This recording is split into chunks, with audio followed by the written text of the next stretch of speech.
Hello students, internal security आंतरिक सुरक्षा की सीरीज़ में ये हमारा पार्ट 2 है। पार्ट 1 उम्मीद करता हूँ कि आप लोगों ने देखा होगा। अगर नहीं देखा होगा तो अगर आप फर्स्ट टाइम आ रहे हैं चैनल पे तो आप डिस्क्रिप्शन में मैं लिंक डाल दूंगा। डिस्क्रिप्शन में लिंक से जाके आप इसको देख सकते हैं। आंतरिक सुरक्षा बहुत ही इंपॉर्टेंट टॉपिक है, मैंने पिछले वीडियो में ही आपको समझाया था। ये हमारा पार्ट 1 था इस वीडियो का, और हम देख लेते हैं कि हमने इसमें क्या क्या चीज़ें पढ़ी, जिससे कि आपका एक क्विक रिकैप हो जाए। तो देखिए, सबसे पहले देखा था हमने, देखिए इंटरनल सिक्योरिटी का मतलब क्या होता है। इंटरनल सिक्योरिटी का मतलब होता है कि देश के बॉर्डर के अंदर जो सिक्योरिटी का मैनेजमेंट है उसको बना के रखना, शांति व्यवस्था बना के रखना, कानून व्यवस्था बना के रखना।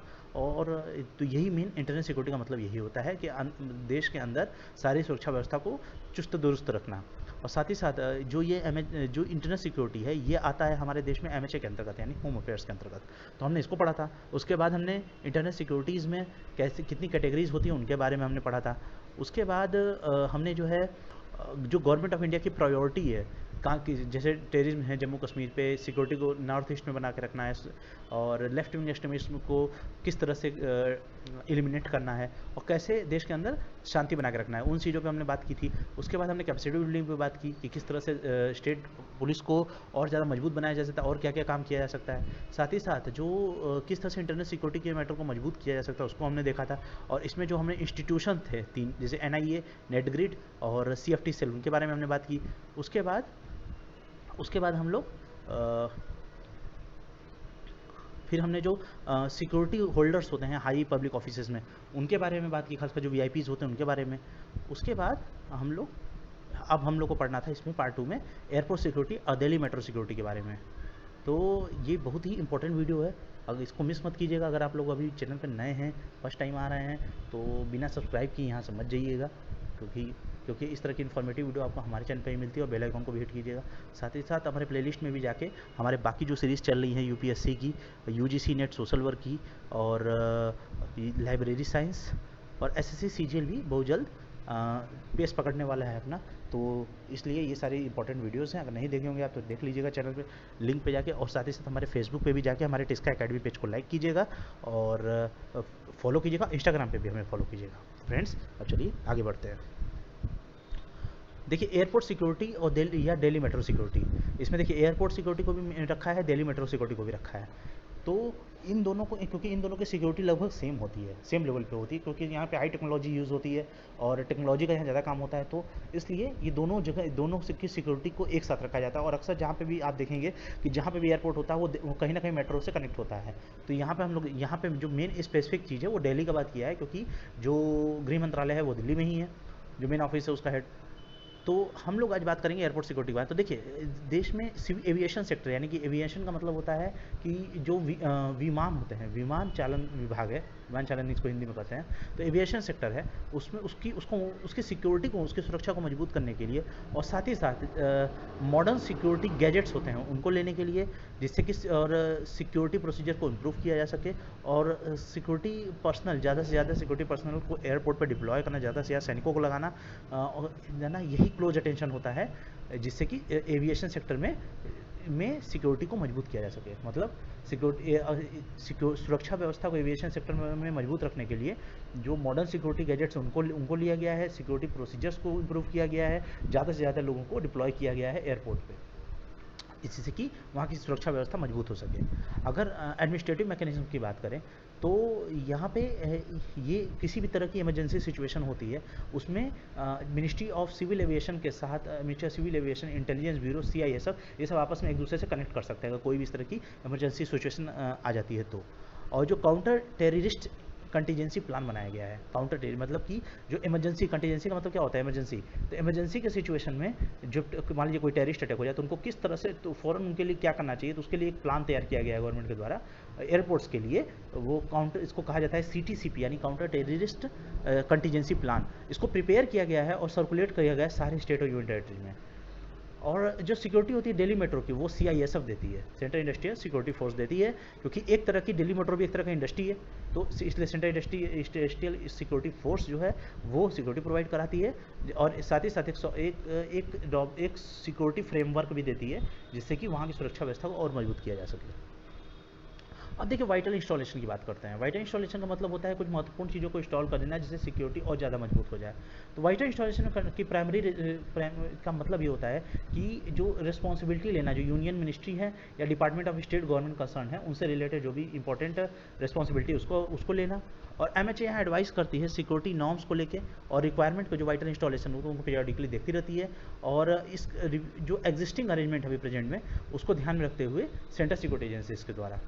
अगर एडिशनली देखा जाए तो जो थ्रेट इनपुट्स में रिसीव किए जाते हैं वाइटल इंस्टॉलेशन, यानी कि जो धमकियाँ मिलती हैं उनको वाइटल इंस्टॉलेशन, वो वाइटल इंस्टॉलेशन से रिलेटेड उनको क्या किया जाता है, शेयर किया जाता है स्टेट गवर्नमेंट और यूनियन टेरिटरीज के एडमिनिस्ट्रेशन या मिनिस्ट्रीज जो भी कंसर्न होते हैं उनके द्वारा। और जो रिक्वेस्ट रिसीव किया जाता है ऑर्गेनाइजेशन और मिनिस्ट्रीज़ के द्वारा, वो सेंट्रल आर्म पुलिस फोर्सेस को उस हिसाब से डिप्लॉयड किया जाता है उस तरह के वाइटल इंस्टॉलेशन के अंतर्गत। अब यहाँ पे देखिए एक चीज़ और है, सिक्योरिटी इसमें वाइटल इंस्टॉलेशन में सिक्योरिटी को कैटेगराइज किया गया है जिससे कि रिव्यू किया जा सके उसके समय समय पे, और रीकैटेगराइज किया गया है ABCDE के फॉर्म में।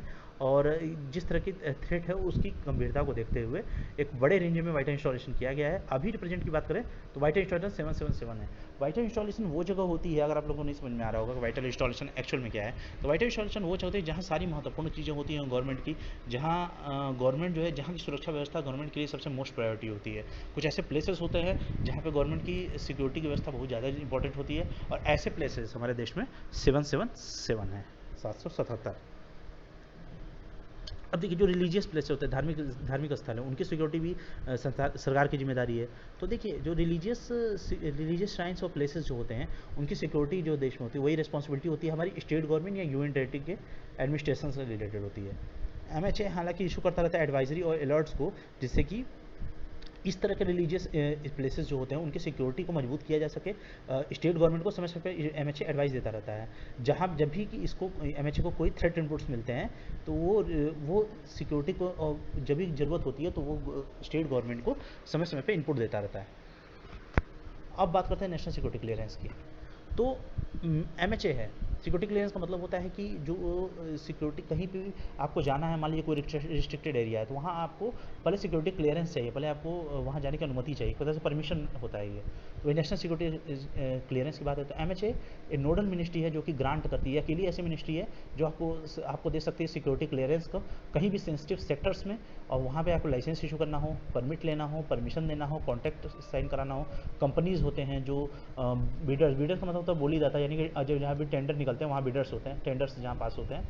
और किसी भी तरीके की इंडिविजुअल्स होता है एडमिनिस्ट्रेटिव मिनिस्ट्री में, तो वो आते हैं और इन सबको सिक्योरिटी जो क्लियरेंस होता है सिक्योरिटी क्लियरेंस का, वो देने का काम होता है एमएचए का, गृह मंत्रालय का। अब इसका ऑब्जेक्टिव क्या है? इसका ऑब्जेक्टिव ये है कि नेशनल सिक्योरिटी क्लियरेंस का ऑब्जेक्टिव ये है कि जो सिक्योरिटी थ्रेट्स है उनको इवेल्युएट किया जा सके कि वो एक्चुअल में कितने गंभीर हैं, और साथ ही साथ इसमें इकोनॉमिक थ्रेट्स भी आते हैं। और जो ये रिस्क असेसमेंट भी प्रोवाइड कराता है कि रिस्क असेसमेंट का मतलब होता है कि कितना खतरा है उसको एसेस करना, उसको पहले ही हम लोग को एक एजम्पशन उसके लिए तैयार करना, एक समझने की कोशिश करना और उसके लिए सही आंकड़े देना। तो ये रिस्क असेसमेंट के अंतर्गत आता है। जब भी कोई भी इन्वेस्टमेंट या प्रोजेक्ट्स प्रपोजल्स को क्लियर किया जाता है सेंसिटिव सेक्टर में, तो सबसे पहले क्या किया जाता है, रिस्क असेसमेंट कर लिया जाता है कि आखिर अगर इसको हमने पास कर दिया तो कितना ज़्यादा से ज़्यादा खतरा हो सकता है।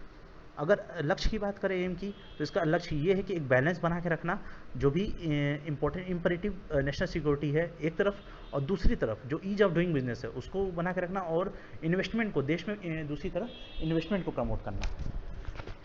अब अगर कमेटी की बात करें तो कमेटी ऑफ ऑफिसर्स जो है वो हर हफ्ते आपस में मीट करते रहते हैं एमएचए में, जिससे कि समय समय पर सिक्योरिटी क्लियरेंस प्रपोजल पास करा सके और उस पर अपने निर्णय दे सके।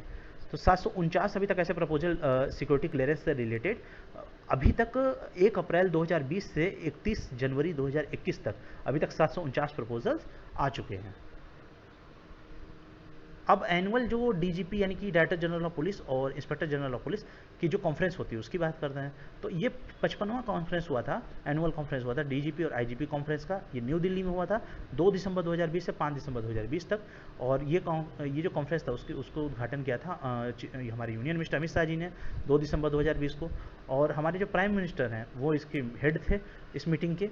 और जो इसका जो डिटेल डिलिब्रेशन था, डिटेल जो इसकी जो डिलिब्रेशन था वो अलग अलग क्रिटिकल इश्यूज से रिलेटेड था, जिसमें नेशनल सिक्योरिटी था, टेररिज्म को कैसे काउंटर किया जा सके, साइबर सिक्योरिटी से रिलेटेड, और जो भी पुलिसिंग से रिलेटेड, यानी कि जो पुलिस है हमारे स्टेट की, उससे रिलेटेड कि क्या क्या चीज़ें चेंजेस की जा सकती हैं, उनसे रिलेटेड काफ़ी बातें हुई इस कॉन्फ्रेंस में।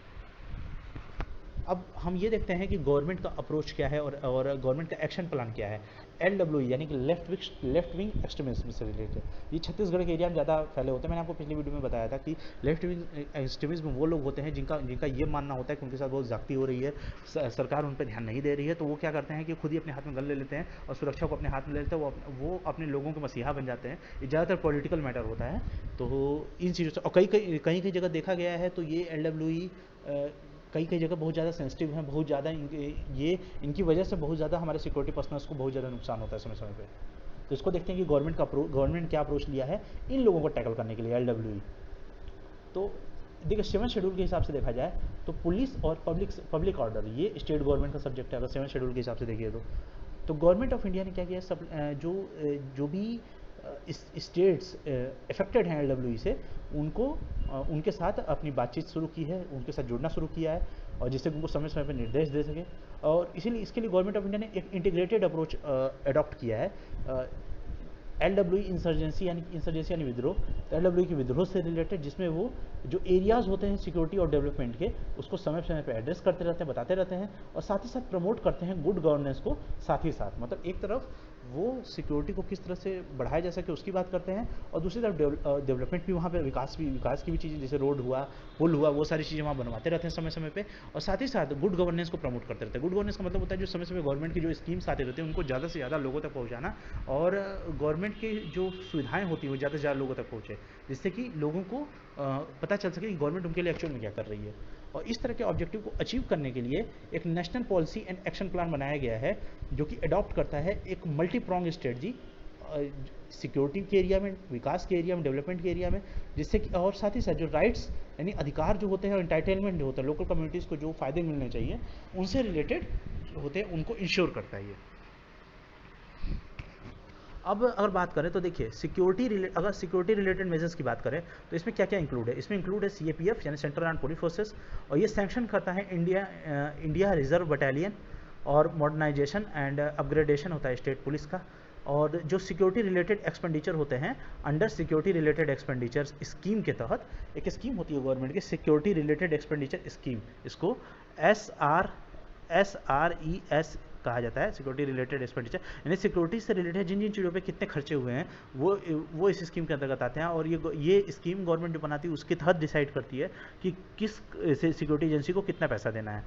अब साथ ही साथ जो स्पेशल इंटेलिजेंस ब्रांचेस होते हैं उनको भी मजबूत करना, और स्पेशल फोर्सेस को मजबूत करना स्टेट में, और साथ ही जो पुलिस स्टेशन है उनके बॉर्डर्स को मजबूत करना, और एक स्पेशल इंफ्रास्ट्रक्चर स्कीम के तहत, यानी गवर्नमेंट का एक स्कीम है SIS यानी स्पेशल इंफ्रास्ट्रक्चर स्कीम।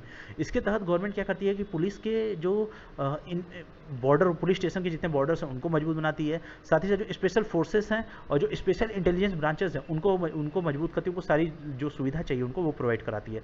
इसके साथ ही साथ हेलीकॉप्टर्स भी देते हैं एंटी LWE ऑपरेशन के लिए। जब भी इस तरह की कोई दिक्कतें आती हैं तो जो पुलिस पर्सनल है वो चाहे तो वो हेलीकॉप्टर्स भी मंगा सकते हैं, उनको हेलीकॉप्टर की भी मदद दी जाती है, क्योंकि इस तरह का एरिया अक्सर जंगल का होता है ज़्यादातर, तो इसमें पकड़ना और ज़्यादा से ज़्यादा नज़र रखना ज़्यादा दूर तक, जिससे कि ज़मीन पर ज़्यादा लोगों का नुकसान ना हो, तो इसके लिए हेलीकॉप्टर भी प्रोवाइड कराए जाते हैं। और साथ ही साथ यहाँ जो स्टेट पुलिस होती है उसको समय समय पे मिनिस्ट्री ऑफ डिफेंस के अंदर ट्रेनिंग दी जाती है। सेंट्रल पुलिस ऑर्गेनाइजेशन और bureau of police research and development के तहत उसको जो लोकल पुलिस होती है, स्टेट पुलिस होती है, उनको समय समय पर ट्रेनिंग दी जाती है, और इनके साथ इंटेलिजेंस शेयर किया जाता है, इंटर स्टेट कोऑर्डिनेशन भी किया जाता है, और साथ ही साथ जो कम्युनिटी पुलिसिंग होती है और सिविक एक्शन होते हैं उसके हिसाब से यहाँ पे सारी चीज़ें की जाती हैं, जिससे कि गवर्नमेंट का ये अप्रोच है जिससे कि वो LWE से रिलेटेड जितने भी खतरे हैं उनको टाल सके, उनको ख़त्म कर सके। अब इसके पीछे जो मेन फिलॉसफी है वो ये है कि स्टेट गवर्नमेंट की कैपेसिटी को बढ़ा देना, जिससे कि LWE के जितने खतरे हैं उनको वो डील कर सके सही तरीके से, और साथ ही साथ फोकस करते रहना कि किस तरह से डेवलपमेंट हो रहा है हमारे देश में डेवलपमेंट पे पूरी नज़र रखना। तो गवर्नमेंट ऑफ इंडिया ने एक स्पेशल स्कीम लॉन्च किया है बेसिक इंफ्रास्ट्रक्चर को, जैसे रोड हुए, टेलीकॉम कनेक्टिविटी हुई, स्किल अपग्रेडेशन के लिए। स्किल अपग्रेडेशन से, टेलीकॉम कनेक्टिविटी से, इन सबसे ये फायदा होगा कि लोगों को जॉब ज़्यादा मिलेगी। अगर लोगों के पास स्किल रहेंगे तो जॉब मिलेंगे, तो जब लोगों के पास जॉब रहेंगे तो लोग इस तरह के गलत काम कभी नहीं करेंगे और ना ही इन लोगों की बातों में आएंगे। और इस तरह की चीज़ों को आगे देखते हुए फंड्स जो है प्रोवाइड कराए गए हैं इस तरह के क्रिटिकल इंफ्रास्ट्रक्चर गैप को फिल करने के लिए, पब्लिक इंफ्रास्ट्रक्चर और सर्विसेज से रिलेटेड, जो कि बहुत ही अर्जेंट नेचर के होते हैं। अब एक स्पेशल सेंट्रल असिस्टेंट स्कीम बनाया गया है government, SCA scheme, special central assistant scheme, ज़्यादातर अफेक्टेड स्टेट के होते हैं।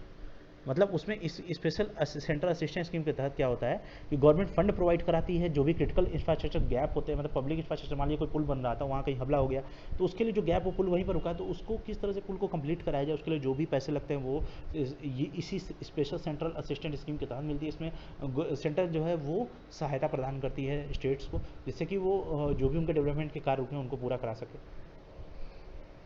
अब अगर इम्प्लीमेंटेशन की बात करें तो national policy and action plan government का है, उसकी वजह से क्या हुआ है कि बहुत ज़्यादा इंप्रूवमेंट देखने को मिला है LWE सिनेरियो में।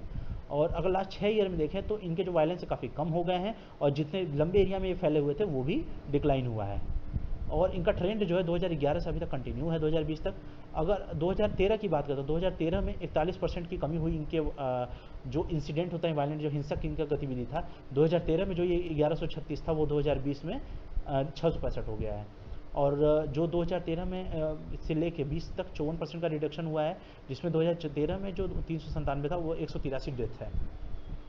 2019 से अगर कंपैरिजन करें 2020 को, तो जो डिक्लाइन किया गया देखा गया है वो 670 था 2019 में, अब 665 है। और अगर डेथ की बात करें तो 9% का डिक्लाइन हुआ है, जो 202 लोग डेथ किए थे अब 183 लोग डेथ किए हैं। कैजुअलिटीज़ की बात करें, जो भी सिक्योरिटी फोर्सेस हैं वो 17% कम हुई है, जो पहले 52 थी अब 43 हो गई है। इसी सेम समय पे जो डेवलपमेंट है जो गवर्नमेंट के समय समय पे किए जाते हैं, उससे क्या होगा कि एक बड़े लेवल, बड़े नंबर पे LWE जितने कार्डर्स होते हैं उनको वायलेंस से पास से हटाया गया है, और जिससे वो मुख्य धारा में शामिल हो सके। यानी कि कई लोग ऐसे हैं जिन्होंने अपना सरेंडर कर दिया है। अब डेटा की बात करते हैं, तो डेटा में 2020 की बात करें तो छत्तीसगढ़ में 315 इंसिडेंट हुए थे, 111 डेथ हुए थे। और जिस इंसिडेंट का मतलब होता है यहाँ अटैक से, और इससे क्या ये इस छत्तीसगढ़ ही वर्स्ट अफेक्टेड स्टेट था। छत्तीसगढ़ के बाद झारखंड था जिसमें 199 इस तरह के अटैक हुए थे और 39 डेथ्स हुए थे। उसके बाद उड़ीसा था जिसमें 50 इंसिडेंट 9 डेथ हुए थे। और महाराष्ट्र था 30 इंसिडेंट हुए थे 8 डेथ हुए थे। और बिहार था जिसमें 26 इंसिडेंट हुए थे और 8 डेथ हुए थे। इसको याद रखिएगा आप लोग। देखिए सबसे पहले क्या था, सबसे पहले है आपका छत्तीसगढ़, उसके बाद ये पहले नंबर पे वर्स्ट अफेक्टेड स्टेट है ये, फिर दूसरे नंबर पे है आपका झारखंड, फिर तीसरे नंबर पे क्या है, तीसरे नंबर पे आपका है उड़ीसा, फिर चौथे नंबर पे क्या है, चौथे नंबर पे आपका है महाराष्ट्र, तो उसके बाद पांचवें नंबर पे बिहार है। ये वर्स्ट अफेक्टेड स्टेट है, मतलब ये इस तरह समझ लीजिए। तो अब अगर ओवरऑल इंप्रूवमेंट की बात की जाए तो LWE के सिनेरियो में वो उनके ज़्यादा प्रेजेंस और उनकी कैपेसिटी, इसमें जो इम्प्रूवमेंट हुआ है वो उसका कारण रहा है कि बहुत ज़्यादा प्रेजेंस और जो कैपेसिटी बढ़ा दी गई है स्पेशल फोर्सेस की LWE अफेक्टेड स्टेट में, तो उससे इनका गतिविधि कम हुआ है। और साथ ही साथ ऑपरेशन स्ट्रेटजी को भी बेटर बनाया गया है पहले से, और जो डेवलपमेंटल स्कीम होती है उनको भी समय समय पर मॉनिटर किया जा सकता है अफेक्टेड एरिया में, जिससे ज़्यादा से ज़्यादा लोगों तक गवर्नमेंट की सुविधाएं पहुँच सके। जैसे गुड गवर्नेंस मैंने आपको बताया था। तो जियोग्राफिकल स्प्रेड LWE का वायलेंस का वो भी कम हो गया है। 2020 की बात करें तो LWE वायलेंस जो था वो रिपोर्ट किया गया था 226 53 डिस्ट्रिक्ट्स में, और ये 9 स्टेट्स में फैले हुए हैं। अगर बात करें तो 2013 की, 2013 में ये 328 थे, और जिसमें 76 डिस्ट्रिक्ट में फैले थे और 10 स्टेट में फैले थे। अब ये 9 स्टेट में है और 53 डिस्ट्रिक्ट में है। पहले ये 76 डिस्ट्रिक्ट में थे और 10 स्टेट में थे, तो इनके डिक्लाइन हुआ है। और अगर जो वायलेंस की बात करें इनके, तो वो भी डिस्ट्रिक्ट जस्ट 30 डिस्ट्रिक्ट तक है, जिसमें 88% ही इनका LWE का वायलेंस देखा गया है। जो 30 डिस्ट्रिक्ट हैं उसमें वो मेन है। अब इस वायलेंस के रिस्पॉन्सिबल कौन है, तो इसके लिए रिस्पॉन्सिबल मानती है गवर्नमेंट का जो डेटा है उसके हिसाब से CPI माओइस्ट ग्रुप जो है, यानी कि देखिए इस कम्युनिस्ट पार्टी है हमारे देश में, इसमें CPI और CPI-M ये दो है माओइस्ट। तो इसमें इसकी अगर CPI की बात करें तो लोकसभा में इसकी 2 सीट हैं, और CPI-M की बात करें तो इसकी लोकसभा में 3 सीट हैं। तो हाँ लगभग यही है। तो ये सीट है, तो इनको माना गया है कि काफ़ी बड़ा थ्रेट है, क्योंकि ये लोग काफ़ी मदद करते हैं इनको उकसाने में, या इस तरह की फौज इनकी अपनी रहती है, ऐसा माना गया है गवर्नमेंट का, जो डेटा गवर्नमेंट के पास है। और इसीलिए ये सबसे ज़्यादा पोटेंट है इन सब, इसमें देखा जाए तो। अब अलग अलग तरीके के LWE आउटफिट्स के हमारे देश में, और इनकी वजह से 86% जो total LWE incident, violent incident हुए, अटैक हुए हैं, और 96% डेथ हुई इन्हीं की वजह से हुए, गवर्नमेंट का मानना है, कम्युनिस्ट पार्टी की वजह से। और इस तरह के इस तरह रिवर्स जो चीज़ें चल रही हैं CPIM के द्वारा, वो एफर्ट बना रहा है कि ज़्यादा से ज़्यादा एरिया तक मतलब फैल सके, जिससे कि इंटर स्टेट बॉर्डर्स जो होते हैं वहाँ तक फैल सके बिना किसी सिग्निफिकेंट सक्सेस के। तो इससे इनकी जो इंक्रीजिंग कैपेसिटी है उसको कम किया जा सकता है। तो CPIM है वो एफर्ट लगा रहा है कि वो ज़्यादा से ज़्यादा नए एरिया तक मतलब फैल सके, और साथ ही साथ जो इंटर स्टेट बॉर्डर्स होते हैं उनमें भी बिना किसी सिग्निफिकेंट सक्सेस के। अब इस तरह के जो माओइस्ट हैं वो फोर्स किए जाते हैं, माओवादी होते हैं। देखिए माओवादी, कम्युनिस्ट कौन होते हैं? कम्युनिस्ट का मतलब क्या है? कम्युनिस्ट का मतलब वो लोग होते हैं जिनका ये मानना होता है कि जो भी सामान है वो सभी को बराबर मिलना चाहिए। जैसे कि अगर मुझे कोई चीज़ चाहिए, मान लीजिए मेरी ज़रूरत है, मैं गरीब आदमी हूँ मान लीजिए, और मुझे कार की ज़रूरत है, कहीं मुझे जाना है, मेरे पास सिर्फ साइकिल है, तो नहीं, अगर मुझे कार की ज़रूरत है तो मैं कार भी ले सकता हूँ, भले उसके लिए मुझे पूरा वेट करना पड़े, मुझे कमा के उसको खरीदना ना पड़े, लेकिन मुझे भी वो मिलना चाहिए, मेरा अधिकार है। तो CPI कुछ इस तरह की सोच रखती है कि उनका ये मानना है कि जो गुड्स हैं वो सभी के पास इक्वल रहने चाहिए, जिसको ज़रूरत जैसी हो उसको मिले। और जबकि कैपिटलिज्म के सख्त विरोधी हैं ये, क्योंकि इनका मानना है कि कैपिटलिज्म से देश हमारा बर्बाद होता है। तो ये इनकी सोच अलग है। तो माओइस्ट का फोर्स है वो कई कई स्टेट्स में बैकफुट पर रहे हैं, और इसीलिए ये समय हो चुका है कि जो ज़्यादा से ज़्यादा ऑर्डर्स को बढ़ाया जा सके, जिससे कि खतरे को कम किया जा सके बड़े लेवल पे। अब जो हम लोग अगली वीडियो में बात करेंगे वो ये पार्ट 2 यहीं पे समाप्त होता है। अब हम पार्ट 3 में स्पेसिफिक मेजर्स जो भी सेंट्रल गवर्नमेंट ने लिए हैं LWE को टैकल करने के लिए, और कौन कौन से गवर्नमेंट ने स्टेप लिए हैं उनके बारे में हम चर्चा करेंगे इसमें। तो उम्मीद करता हूँ कि वीडियो आपको पसंद आया होगा। बहुत ही इंपॉर्टेंट टॉपिक है ये अगर जनरल स्टडीज़ 3 का बात करूँ तो ये आपका जनरल स्टडीज़ 3 का ये बहुत ही ज़्यादा इंपॉर्टेंट टॉपिक है, इसको मिस मत कीजिएगा। और अगर चैनल सब्सक्राइब नहीं किए हैं तो बिना सब्सक्राइब यहाँ समझ जाइएगा, और बेल आइकन को भी हिट कीजिएगा, जिससे कि जब भी हमारी कोई नई वीडियो लोड हो तो सबसे पहले उसका नोटिफिकेशन आपको मिल जाए। तो फ्रेंड्स हमारे साथ चैनल पर अभी तक बने रहने के लिए धन्यवाद। जय हिंद दोस्तों।